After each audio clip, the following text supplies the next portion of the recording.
So let's go mga katapang, no. Try natin kakainin na tong prutas na to. Kung taga probinsya kayo, kilala nyo to kung anong klaseng prutas na to. So mga katapang, try natin kakainin nito kung kaya ba natin. So anong klase kayang prutas na to? Hindi ko kilala to, pero medyo makain eh.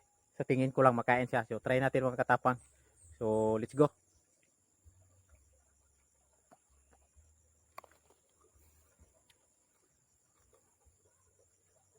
Ah, ang tigas mga katapang.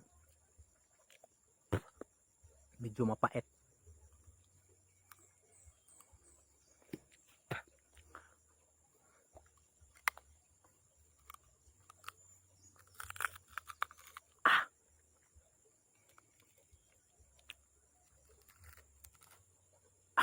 Ito yung laman niya, oh.